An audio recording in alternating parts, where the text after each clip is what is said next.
I don't think so. Why not?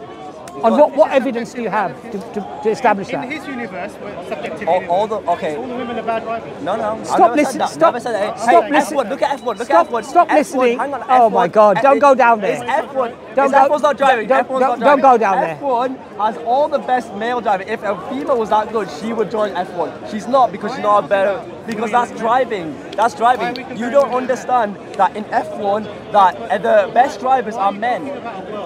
That's the truth. Is that the truth? Is that not the objective reality? Is that the objective reality? No, no. Is that the objective reality? So you're not going to No, answer the no. There are more men that drive F1. So the objective, name one girl that drives F1. Hold a second. Look, this is how you're laughing if you're making a profound point. They're the best drivers in the world. Bruv, you're giggling and laughing as if you've made a profound point here. Is that not a profound point? You don't exist, Abbass. Yeah, of course. Okay, man. But do you believe F1 is the best drivers on the planet? Those are the best drivers on the planet, or not? Do you think women are better than F1 drivers? F1 male drivers? Is that how you think? That the F1 has the best drivers on the planet, yes. F1 has the best drivers who drive on the track.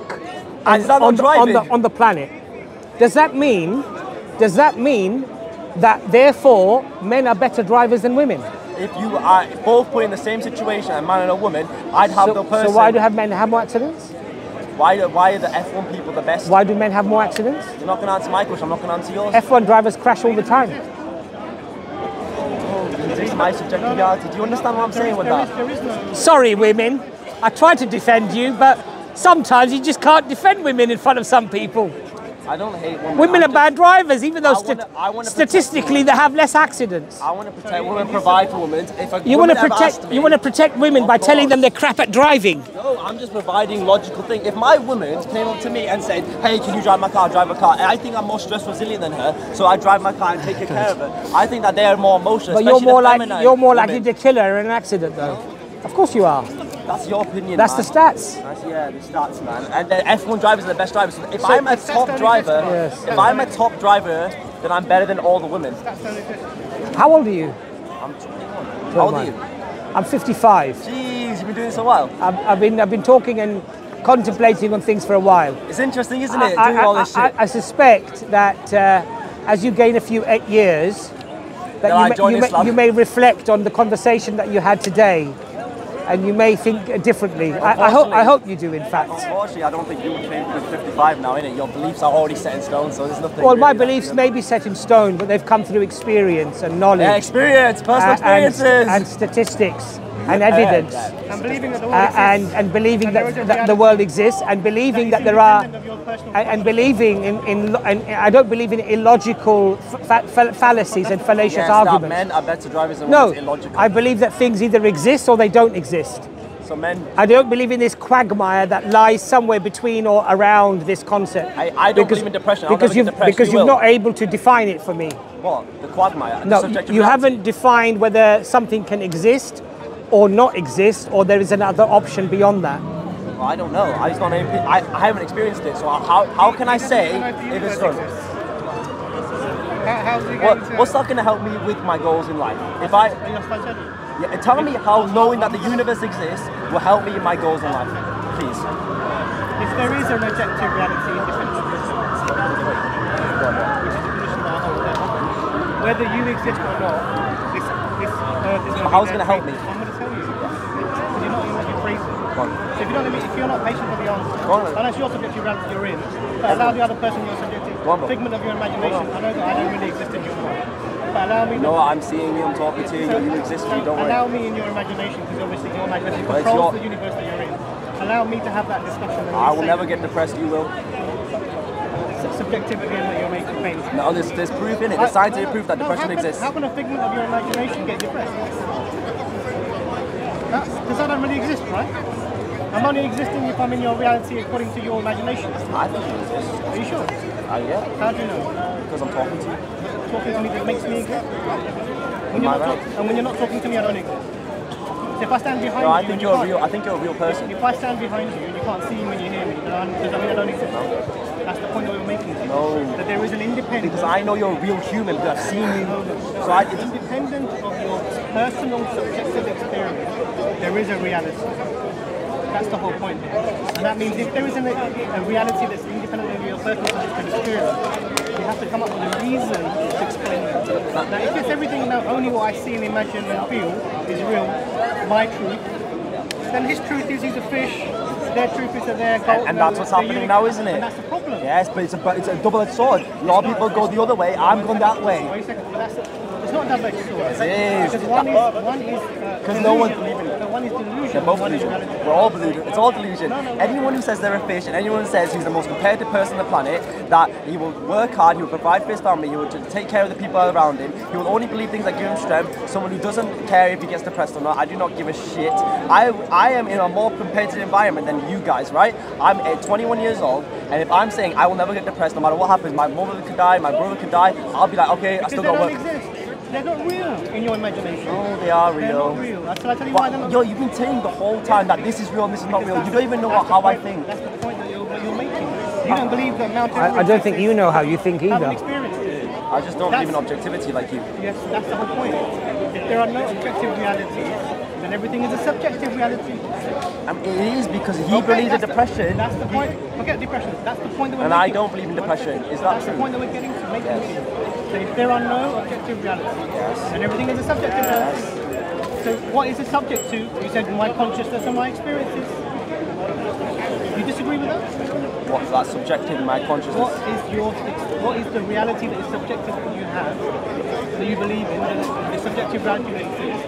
What is it subject to? Subject to my own experiences. And consciousness, exactly. So whatever is in your mind you think is real and what you experience is real, but everything that you don't experience you say is not real. That's not. Well, I can look at data as well. And look at what it. data? Whoa. See, you're not allowing me to explain my mindset. You're just tearing it down without. Yeah. So I'm saying I will look at data. I will look at analytics of X, Y, Z. I will look at all the things that's happening around the world. But I will only adopt the most competitive mindset in the situation. You could tell me, and you could give me 100 case studies that depression is real. I will never believe it because that's not competitive.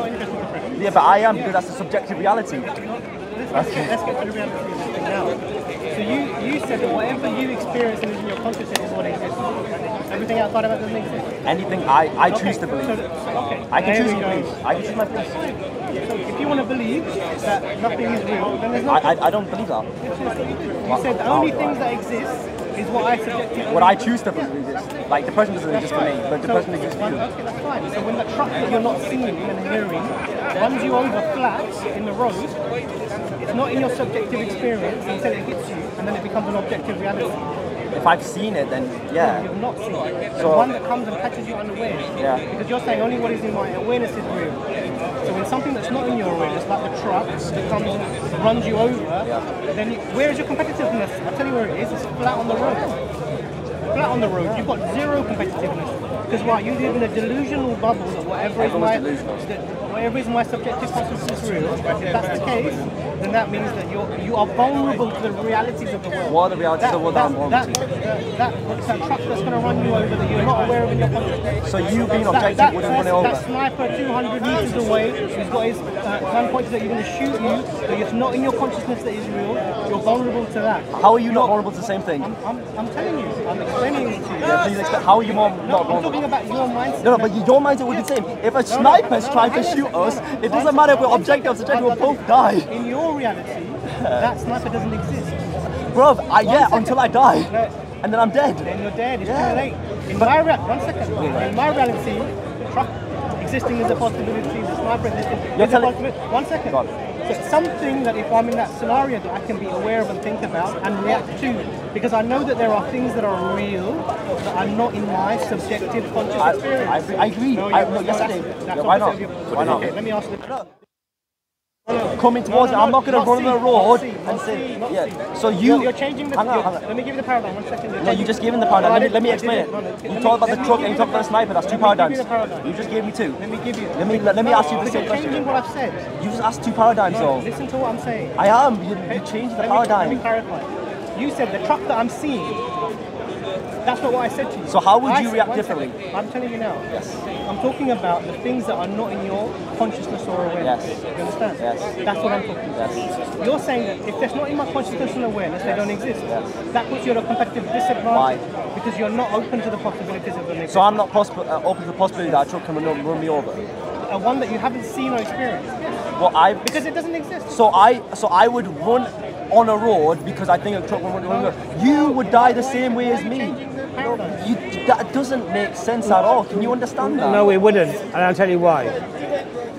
Because we both would die in this situation. I'll tell you why we. I'll tell you why we wouldn't. I'll tell you. I'm open to it as well. Imran, I'll tell you why you wouldn't. Because a warner would come, and he would warn both of us. Be careful. That top of that building, there's a sniper. Good man, thank you. Be careful of this road. Thank you. There are constantly trucks going there. A moral person. Hold on a second. Yes. You would deny the evidence that was given because you haven't seen it, you haven't experienced it. You could make an emotional decision. You're telling me what to believe and not to believe. Well, I'll tell you what I believe. Can I tell you what I believe then? In that scenario that you just said that I believe certain things. If some guy randomly came up to me and said, hey, there's a sniper going to shoot you, you should move, I would move because there might be a chance. Why would a random guy tell me that? That's so... Great. So we've moved on a little bit now, without you realising. Existing that are not in your personal Exactly. Hey, no, I would take it. It's more competitive to move a few inches to the left than have your head blown off for the sake that he might be right. Why would you move for something? Exactly. What do you mean? Why? The sniper exists. No, you haven't seen